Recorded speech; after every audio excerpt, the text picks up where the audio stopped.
Welcome to SoBo Spotlight, brought to you by SouthBaltimore.com, your source for all things South Baltimore.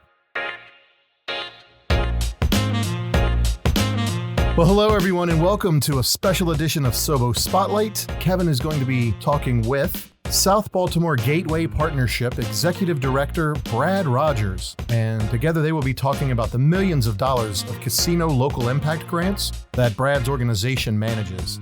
The SBGP is behind projects such as a new master plan for the Middle Branch, a redeveloped park in Cherry Hill, a walking bridge in Port Covington, enhanced maintenance at Federal Hill Park, and a whole lot more. So thank you all for tuning in. Here's Kevin Lynch and Brad Rogers. So for years, I've wanted to have a podcast on SouthBaltimore.com, and one of the big reasons is to talk to people like Brad Rogers, who's the executive director of the South Baltimore Gateway Partnership, because we have Horseshoe Casino Baltimore here in South Baltimore, and there's really a lot of confusion about where the revenues from the Horseshoe Casino go and how that benefits South Baltimore, and Brad is the perfect guest to explain all that to us. So Brad, thanks so much for joining us. It is such a pleasure to be here. Thank you so much for having me. So Brad, when a casino generates revenue from gaming or otherwise when a dollar is lost at a table game or slot machine, explain to us how that money is divvied up. Sure. Well, as you can imagine, that money gets sliced up in a number of different ways, and it gets a little bit technical, but I'll try and keep it big picture. The first thing is that the money that comes to South Baltimore comes not from table games, but from video lottery terminals, or slot machines. And when a dollar is generated at the slots, obviously the casino gets a big chunk of that. But a portion of that goes to public use. One way that money gets used is that it goes into the Education Trust Fund, and that helps pay for public education across the state of Maryland. And while South Baltimore obviously gets a small part of that, that's a statewide pool of revenue that doesn't directly affect South Baltimore in particular. Then, of what remains, a portion of that goes, about 18%, goes to the Pimlico area. And the Pimlico area gets a certain amount of money to spend for improving neighborhoods up in Northwest Baltimore. And of the remaining 82%, that gets divided between the 3 counties of central Maryland where there are casinos. So Anne Arundel County, Prince George's County, and Baltimore City each have casinos, and they're all relatively close to one another. And rather than have the money from one casino only go to that jurisdiction, what happens is all that money gets pooled, and to simplify a little bit more complicated of a formula, each jurisdiction gets a third of the total. And that way, if somebody chooses to go instead of to Horseshoe to MGM Grand, or instead of MGM Grand to Maryland Live, there's no competition between the jurisdiction. Nobody is penalized if someone goes to one versus the other. And that way we also don't end up in competition with one another where maybe Anne Arundel County wants money for a new highway interchange and Prince George's County doesn't want it because it would make it easier for people to get to their casino. We stop all that kind of interjurisdictional fighting. And so each of us gets a third of the total pool, which is great. And of that Baltimore's third, Baltimore typically gets about $14 million a year.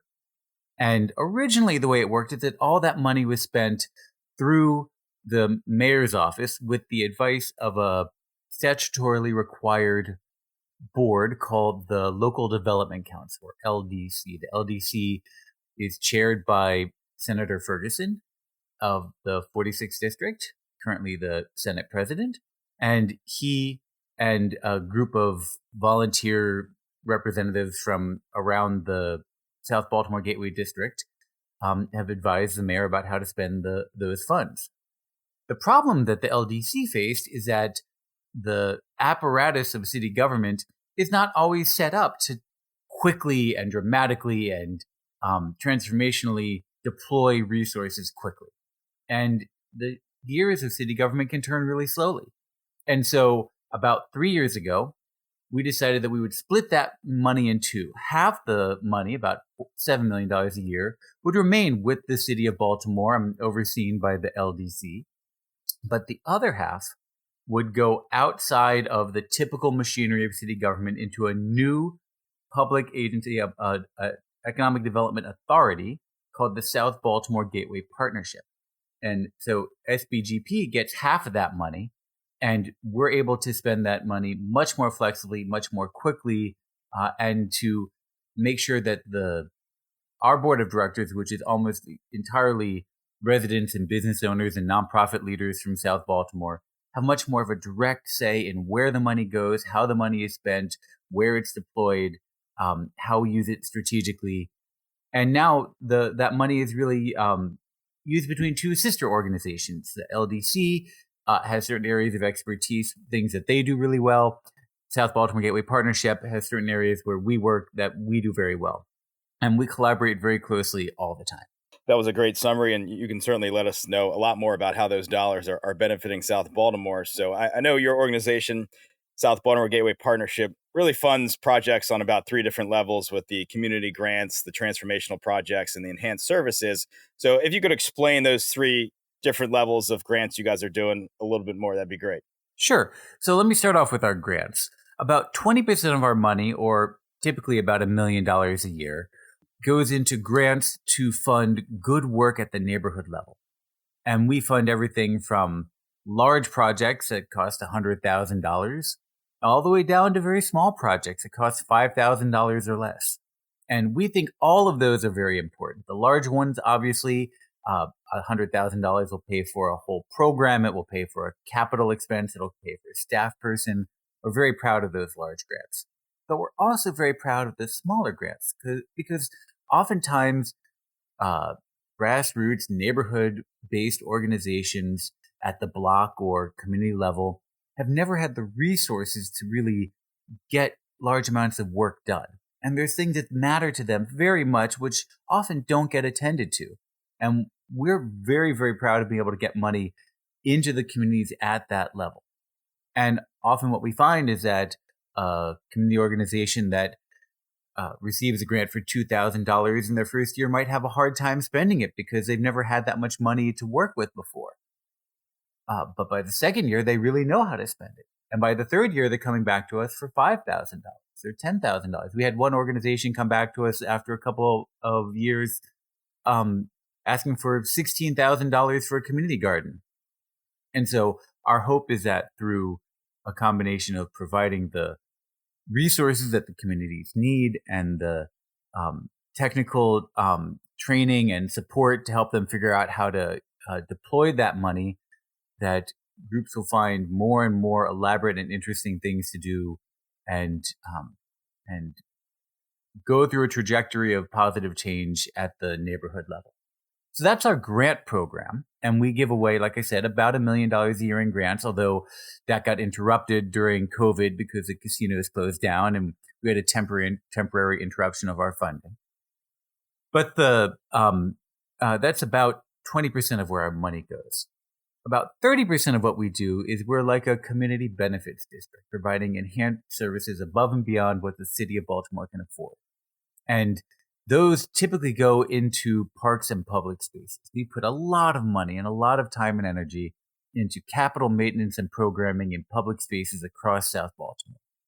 And that obviously includes our parks, where we have funded, we mow the grass, we plant the rose bushes, we trim the trees, all of that. They go into larger capital projects like repairing buildings and walkways and things like that. And we also fund all kinds of programming, ranging from the South Baltimore Gateway Sports Network, which provides free sports programming for kids in low-income neighborhoods, in particularly in the southern and western sides of our district.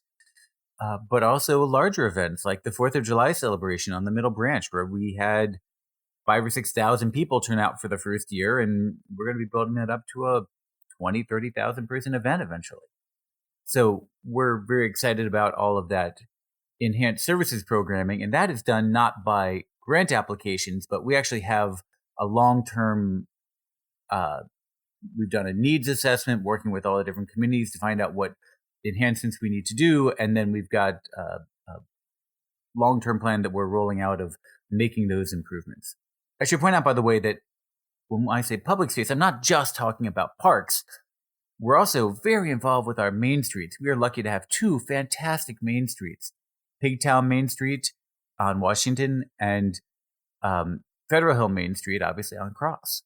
And so we work closely with both of our fantastic Main Street organizations and give them each about $70,000 a year or so to invest in cleaning and greening, beautification, and other things that attract people to come shop there.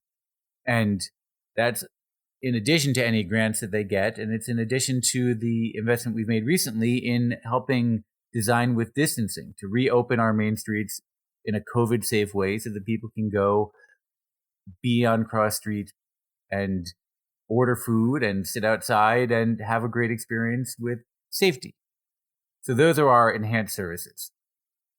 And then the last part of what we do, the remaining half of our program money, goes into really big, really catalytic, what we call transformational projects. These are big ideas that we think are going to change the trajectory of not just South Baltimore, but potentially all of Baltimore. And we have a number of those that we're working on. Our flagship project, which I'm sure you know about, is we are spearheading the effort to reinvent the middle branch of the Patapsco as Baltimore's next great waterfront, with 11 miles of parks and trails wrapping around from Brooklyn all the way to Port Covington.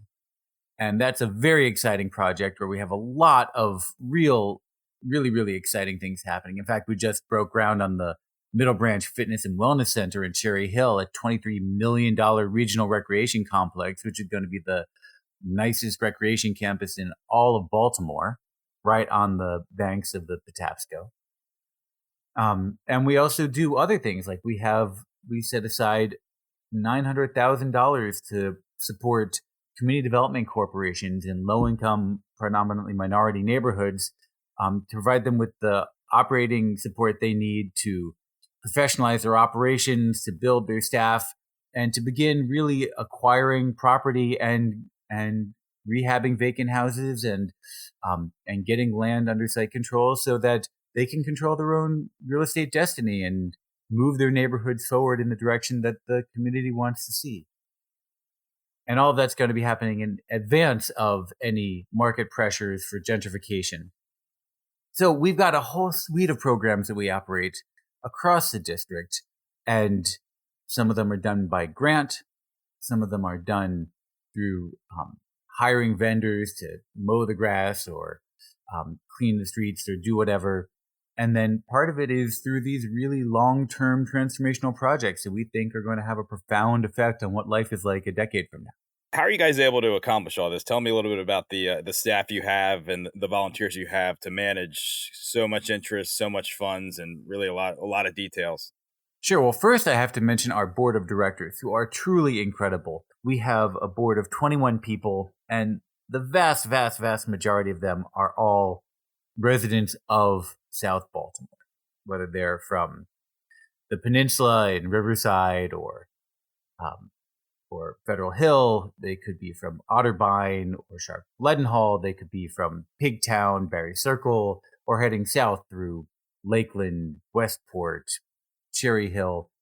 They represent their neighborhoods, and they do so faithfully and responsibly, and it's a working board. So when we give away grants, the board is the one sitting and reviewing those applications. When we have a new program, the program committee is evaluating how good a job we're doing. When we have to build our budgets, the finance committee is there. And I really have to speak to the critical importance of having such an engaged, hardworking board.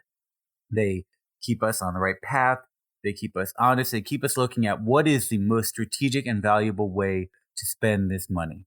Because while it seems like a lot of money, the needs of Baltimore are great, and you could end up squandering all of it by accident if you weren't very careful. So the board is a really critical part of how we are. And then I have to say that we have been very blessed with incredibly talented staff. We have a total of about 7 people, including myself, and they are all top-notch professionals who have made it their career, their avocation, their passion to make a difference in Baltimore. And Each of our different program areas has a director who's overseeing it. We have an incredible operations team, and we believe that even though it's boring and even though it's hard, tracking every expenditure, making sure we have good documentation, receipts for every dollar that goes out the door, really high quality back office work.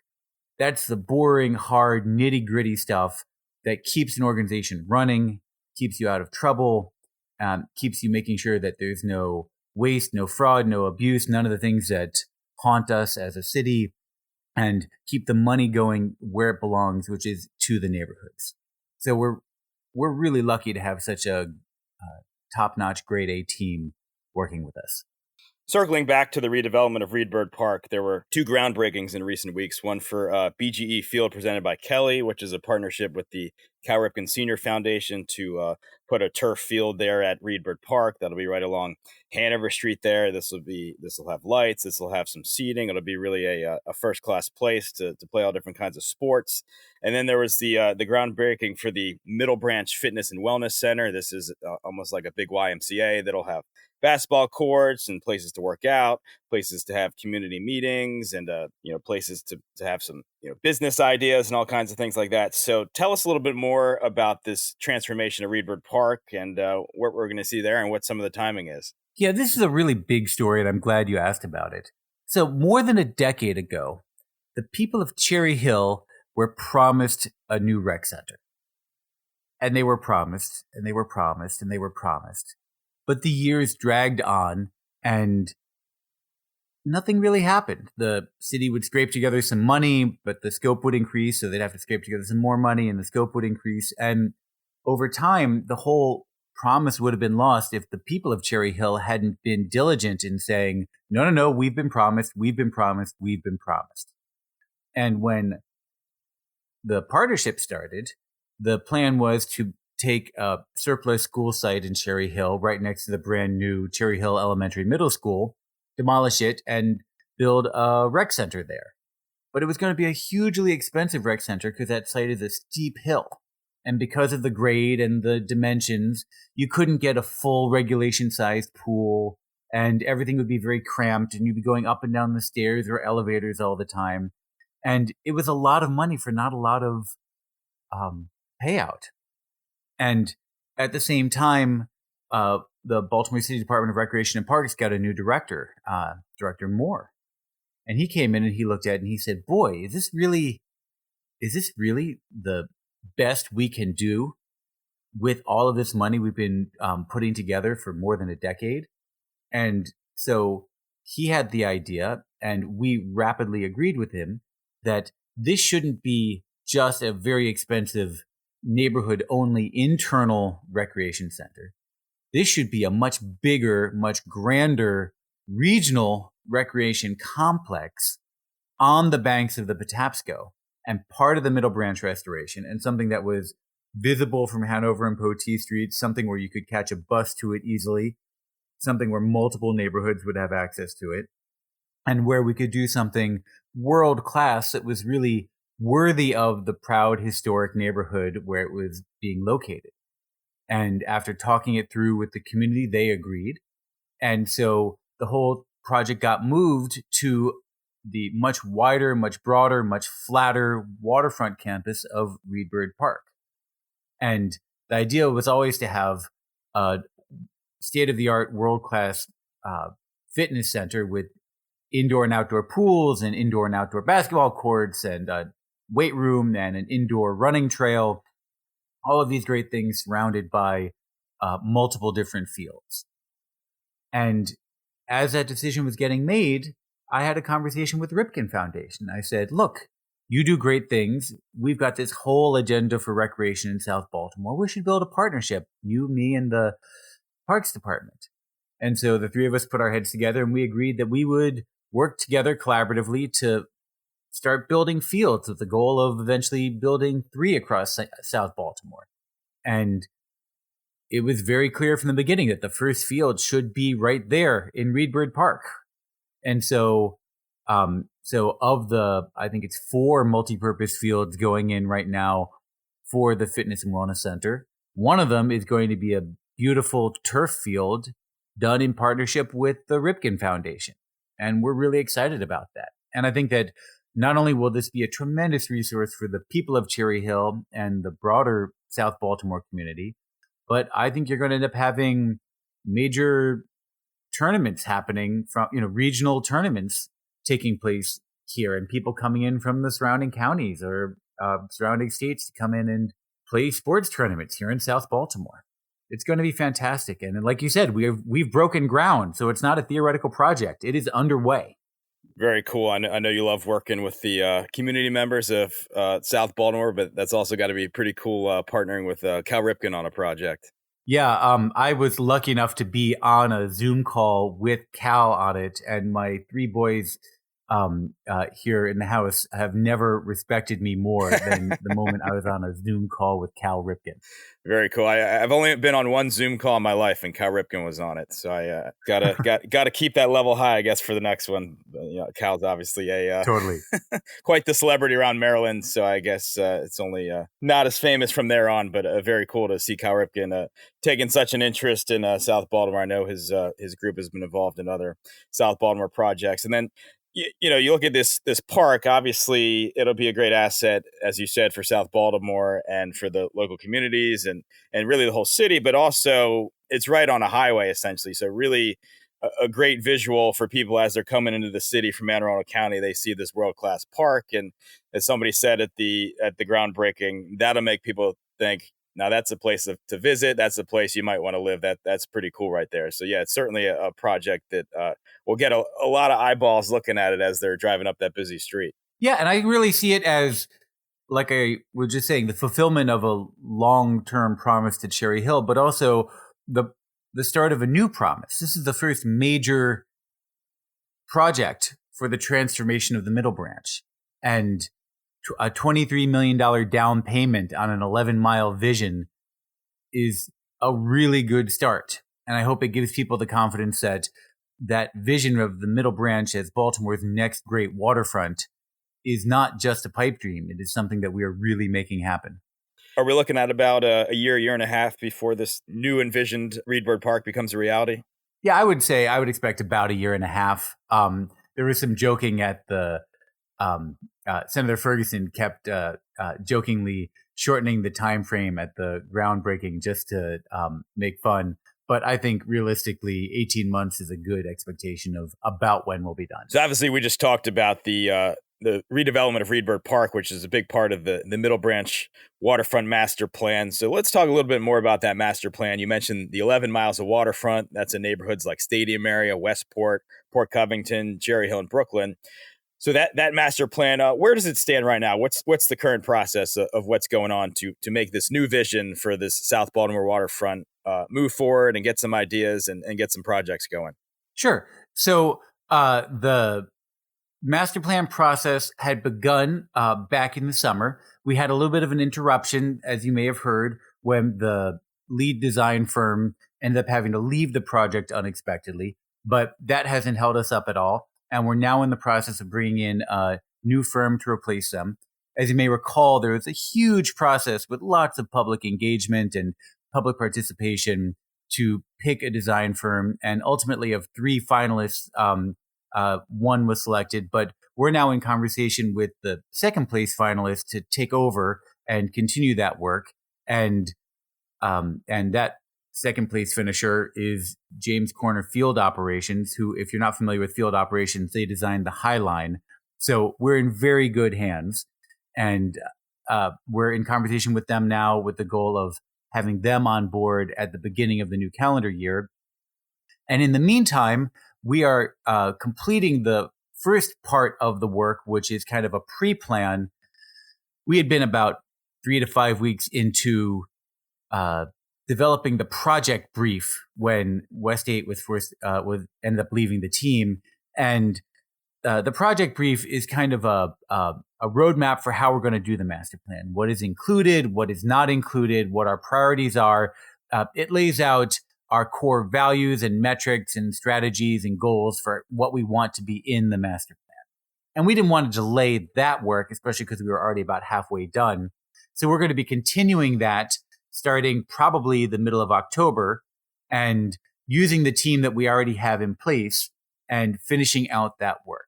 And to that team, we've taken this time since we've had a moment to beef up a part of the team that I think is going to be really critical and valuable.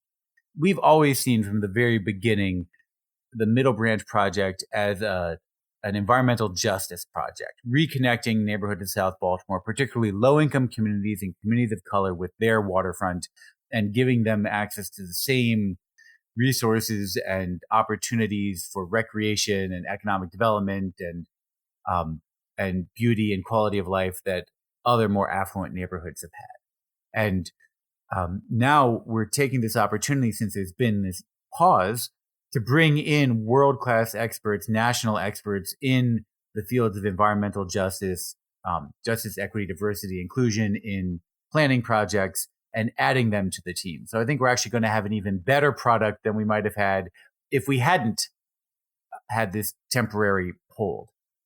So starting in mid-October, we're going to be finishing up the project brief, and that will take through November, December, and then hopefully by January, we'll be starting up main master plan again with field operations as the prime contractor, as the lead design firm. And that's very exciting because they're a fantastic firm and we're thrilled to work with them. If you're not familiar with them, they are the one, like I said, they're the ones who designed the High Line in New York. They are doing the Presidio in San Francisco. Their projects are all world-class and amazing. Awesome. And I don't know if people have heard about this project, and there's certainly some skepticism as you think about the wish list of the amount of things that Baltimore City wants and how we're going to fund all these things. But I think it's important to note with this project is much of it is privately owned land, whether you're talking about the Port Covington development or you're talking about the properties the casino team has towards the top of the Middle Branch. You're talking about, Harbor Hospital. So talk to me about kind of the different stakeholders that are involved in this Middle Branch master plan and how it's not so much just redoing all this public land, where it's really partnering and creating a vision to maybe hand off and team up with some private partners in this process. Yeah, so we are actually very lucky. If you look at other cities or even maybe other parts of Baltimore, if you're trying to do a plan of this scale and this vision, you'd be starting from scratch. You'd be saying there's nothing going on. We're all flat-footed. We need a big idea to shake everybody up and get them to do something. But in South Baltimore, we're actually in a very different situation. There is great work and real things happening all over the place. You have major development projects like Port Covington, the Casino Entertainment District, the Westport Waterfront, all of which are really moving forward where real things are happening, particularly in the first two. You have neighborhoods where real change is going on. You have fantastic community development corporations that are doing work. You have community gardens and community programming at the neighborhood level. And you have major new investments, like talking about Cherry Hill. Not only do they have a new major recreation complex going in, they've got $90 million worth of new schools and a brand new bank, just as one example. So there's real work going on. And part of that is helped by the fact that there's a stable ongoing funding stream in the form of casino revenues raining down on South Baltimore. And so there is money for parks, and there's money for recreation, and there's money for cultural programming, there's money for community gardens. These things are all really happening now. And so our master plan is not so much about starting from a blank slate and telling everybody what they ought to do, but rather weaving together all of these individual projects that are in motion at different scales of space and time, and weaving them together into coherent framework so that they all merge seamlessly with one another and in turn support one another so that people aren't in isolation trying to do something without help. And I'll give an example of how this really works practically. The neighborhood organization of the Greater Baybrook Alliance worked collaboratively with Harbor Hospital, and they applied for a $500,000 grant last year to design a trail connection between the Middle Branch and the BWI Loop Trail. connecting the middle branch to BWI, which of course then connects down along the DNA trail to Annapolis. And they said the reason why this is important is not just because Brooklyn would like to have a trail, although Brooklyn really wanted to have a trail. This is part of the middle branch.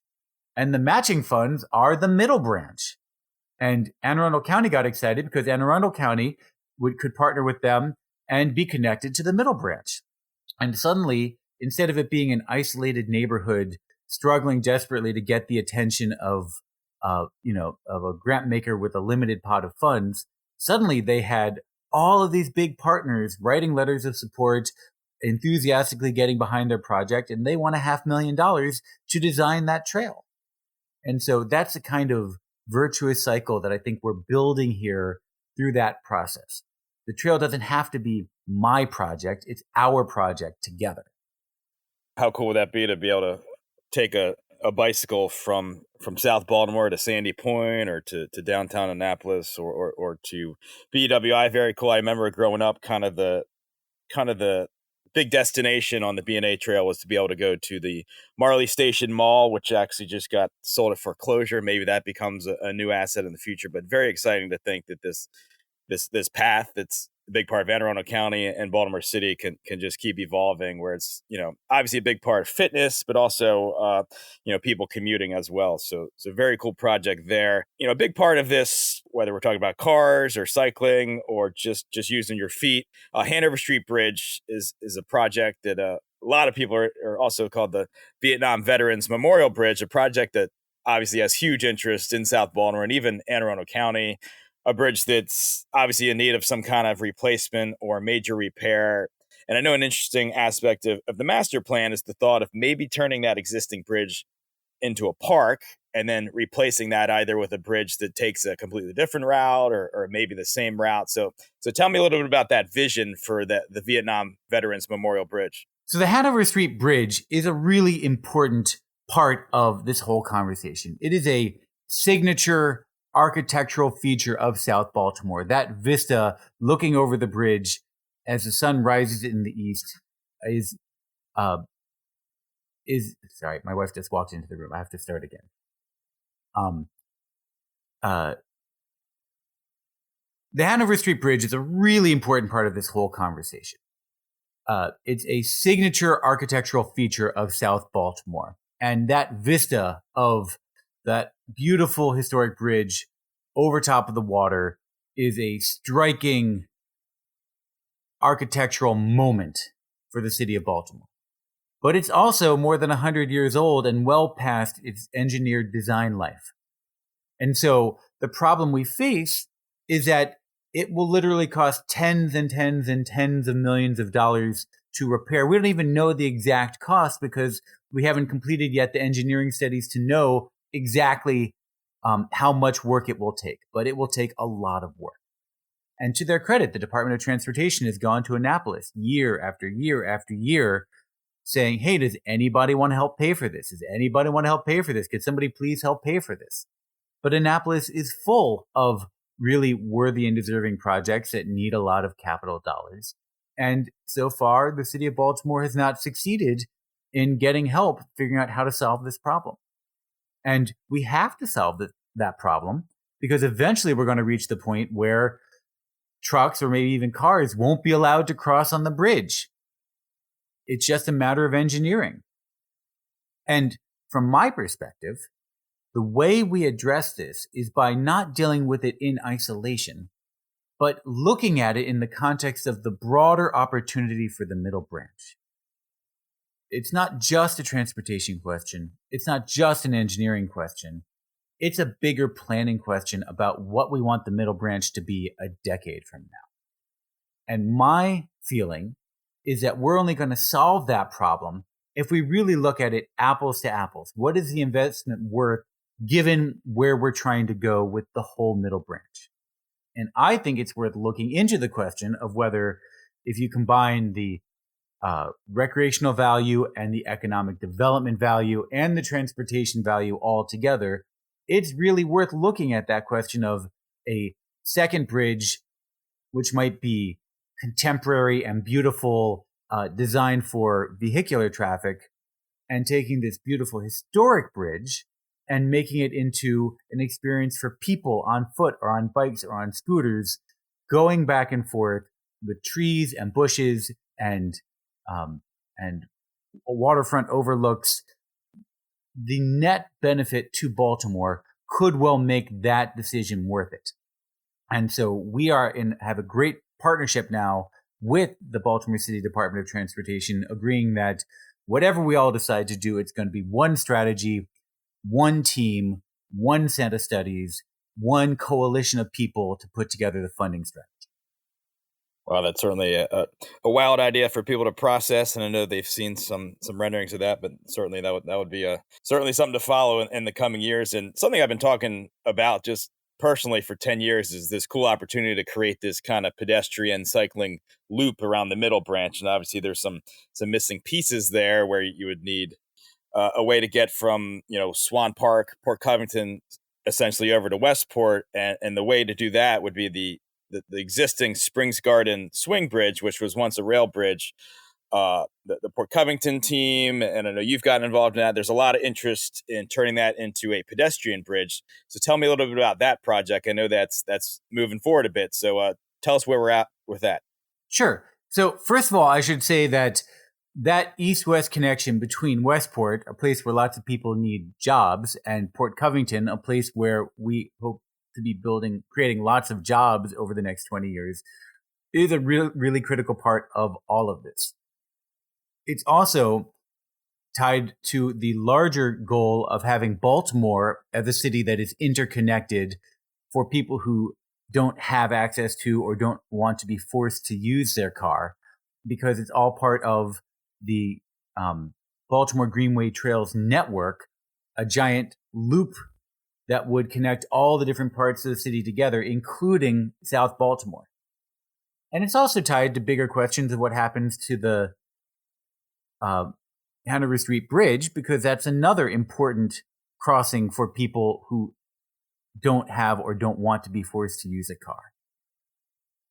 With regard to that bridge, my understanding, and I haven't been in any of those conversations, is that the Port Covington team has not succeeded in getting CSX, which the railroad company that owns the bridge, to agree to license the bridge for pedestrian crossing. I don't know why they've struck out, but to date, they haven't succeeded at that.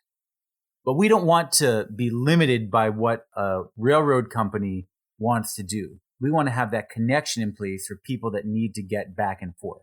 We don't want Westport to feel isolated from Port Covington, and we don't want to create a situation in which we have a Gold Coast on one side and an overlooked, ignored coast on the other. So that connection is really critical for a number of reasons. So we've been very lucky to have received a grant for about $350,000 to begin engineering studies for a parallel pedestrian bridge, which would be, let's call it 100 meters south or north of the existing bridge, that would follow the same route and which would make the same connection. I actually think that in some ways it might be easier to design and build a new bridge than to rehab the old bridge. I would love to, from a aesthetic perspective, from a historic preservation perspective, I would love to have connections to that bridge. But practically speaking, it's a very old bridge in very poor shape. It even caught on fire a few years ago. And the engineering costs of rehabbing it might be the same or more than building a new bridge. So one way or the other, we're going to figure out these engineering issues as part of the middle branch study, and we're going to figure out how to get it designed and permitted and built. We don't have the money yet to do the construction, but we can get the preliminary engineering done now. And that's what we're going to do. Very cool. Obviously, the great connections, as far as you said, for getting to work in different areas. But if you can imagine, I believe that loop would be about 5 miles entirely on the middle branch. What an incredible place that would be to go for a run, to take a walk, to take a bike ride with some incredible scenery. And another huge aspect of the middle branch is obviously water quality. I mean, if you could turn this into a place you could go swim, I mean, what an increased asset it would really become. So I know another project that you guys are involved with is getting a water wheel installed on the Gwynns Falls, which would help eliminate a lot of the trash that comes into the middle branch and really aesthetically make it look a lot better. So tell me about that project and where that stands. Yeah, so we are very lucky as a city to have something that I've never seen anywhere. There's a lot of things in Baltimore that you don't see anywhere, but this is one that's really noteworthy. We have our own indigenous local technology for keeping trash out of our waterways, and that is the trash wheel. This started with what's now called Mr. Trash Wheel at the mouth of the Jones Falls. We now have two more, Professor Trash Wheel and Captain Trash Wheel, one in Canton and one at Masonville Cove in Brooklyn. And this is a really amazing piece of environmental technology where the motion of the current of the river turns a paddle wheel, which pulls trash up a conveyor belt and into a big floating dumpster where it can be removed and disposed of properly. And if the water isn't turning fast enough, solar panels can pump water onto that wheel and turn the crank itself. So the whole thing operates without any gas, without having to plug it in. It's a truly remarkable piece of engineering. And we want to make sure that that same technology is working for us in the middle branch. And so we are going to be installing at about the beginning of the year, the fourth trash wheel for Baltimore, the largest trash wheel to date, a huge trash wheel at the mouth of the Gwynns Falls, right where it enters Ridgely's Cove, next to the incinerator, between 95 and the incinerator. That's right where the Gwynns Falls enters. And the Gwynns Falls runs all the way through South Baltimore, all the way up through Leakin Park, all the way to the county line. And what that means, it's a huge watershed that pulls trash from storm drains all across West Baltimore. And at the mouth, you end up with huge amounts of floatable trash and woody debris flowing into the middle branch. A lot of that bangs up against the far shore, but most of it flows down into the main water body. And we're going to be able to collect something like 60% of all the trash getting into the middle branch from that one device, which happens to be docked right next to the incinerator. And while I don't know what will happen with the incinerator in the long term, as long as the incinerator is there, they've agreed to take that trash and dispose of it right away for free because they literally don't have to truck it anyway. And so this is a really exciting opportunity. In fact, I'm going to be doing a tour and looking at the new device as it's being constructed later this afternoon. But it's a fantastic partnership between ourselves, the Waterfront Partnership, who obviously have pioneered the use of that technology, the Maryland Port Administration, the City of Baltimore, and lots of other partners who have come together to make that happen. Another project which could have a huge effect on the middle branch, which I know some of your neighborhood organizations and CDCs have given a letter of support to, is the maglev train, which right now it looks like they're really hoping to make the station in Cherry Hill as opposed to the other location of Camden Yards, which would also be in South Baltimore. So if the maglev were to go to, Cherry Hill in the middle branch, I guess talk about some of the impact you think that could have on this entire vision you have for this area. Right. So first of all, I should say that I don't have any specific knowledge of the details of where the maglev is in the process. And so this is actually a topic that I myself need to probably get a little bit more of a handle on by talking to them directly. I haven't had a conversation about the maglev in many months, so I don't know where they are in their process. But generally speaking, I would say this is one of those, let's call it low probability but high consequence opportunities for Baltimore. I think there's still plenty of ways that the maglev might not happen, and none of us should be pinning our hopes for the future on that. We should be moving forward on our own with things that we can control. That said, if it does happen, it would have a profound impact, particularly on Cherry Hill. And the Cherry Hill transformation plan, the master plan for Cherry Hill that just got adopted by the Planning Commission, sets expectations for what that would look like. And they're already operating under the assumption that there could be development pressure on that northwestern side of the neighborhood. And it would become yet another node in this tapestry that we're developing of not just one thing, but many things. Obviously, you have parkland and public space. You have commercial districts. You have large development projects like Port Covington or Casino Entertainment District. This would be another one of them. But then you also have neighborhood-based economic development strategies, which are more focused on existing residents and preserving affordability. And this would just become another node, another block, another piece in that tapestry as we move from one to the other to the other. I really believe that Baltimore is big enough for a lot of different things and a lot of different kinds of people, and that we don't have to adopt a zero-sum game approach where one group of people getting their needs met implies that another group can't get their needs met.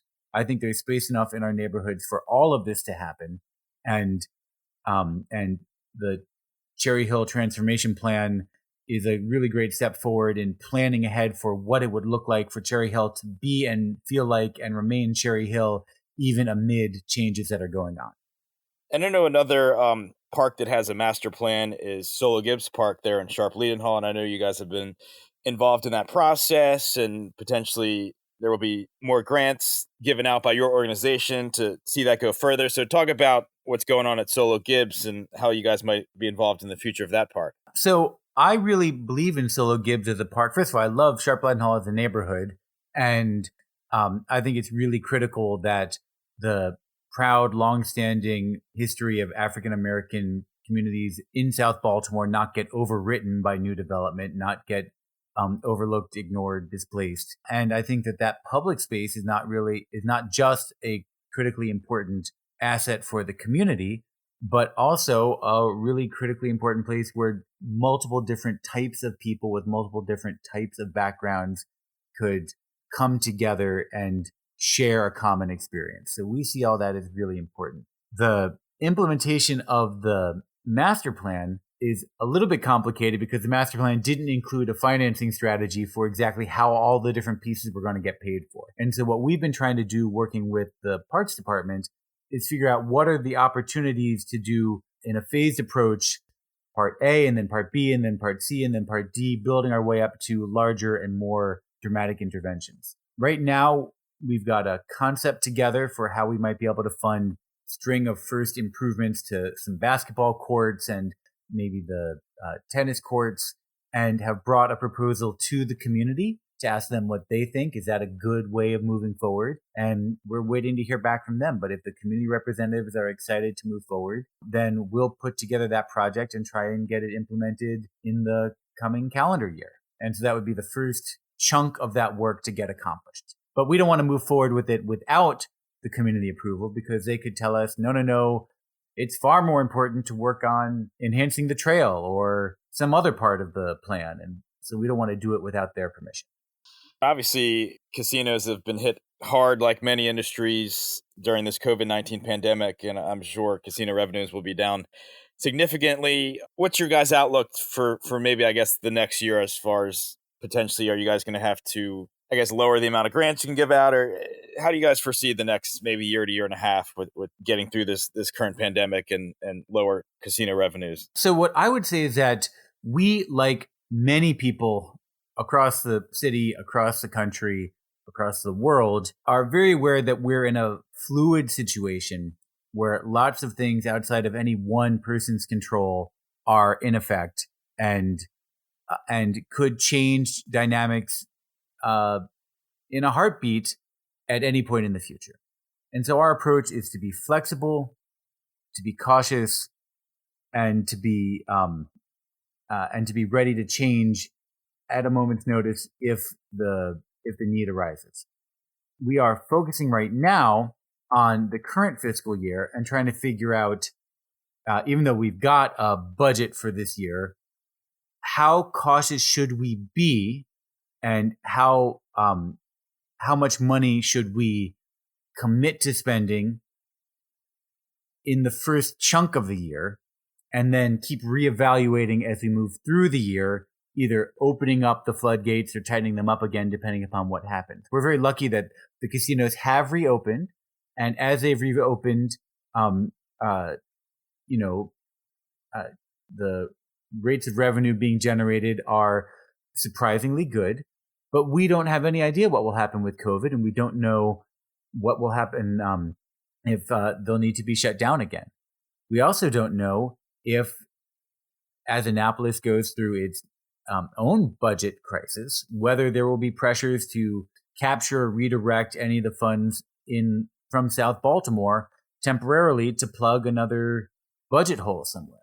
So we're watching all that very carefully, and hopefully in the next month we'll have a game plan for how we're going to address the first chunk of the year, and then we'll be watching very closely on a month-by-month basis, and if circumstances change for the better, we'll plan for more spending, and if things go in the other direction, we'll tighten up the reins. But we don't want to be in a situation where we lackadaisically go forward spending money and then suddenly either don't have it to spend in the future when we need it, or have promised people things that we can't afford. We want to be really careful about all that. We got caught in a very awkward situation in our previous grant cycle where everyone had applied, the grant slate had been selected, and 2 days before the board meeting to ratify the slate, the casino shut down.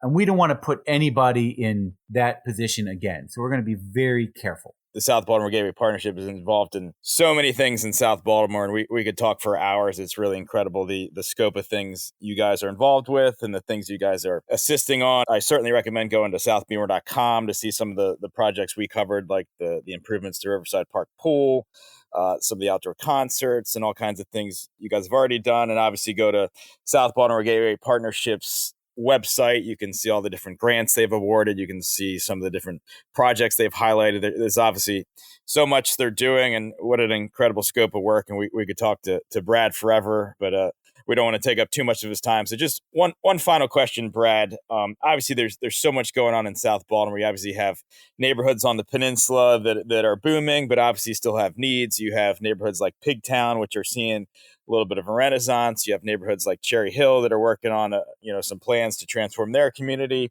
Obviously, Westport could change a lot with a big waterfront parcel there. Port Covington, probably one of the biggest projects in the country. So in your mind, where could South Baltimore be 20 years from now?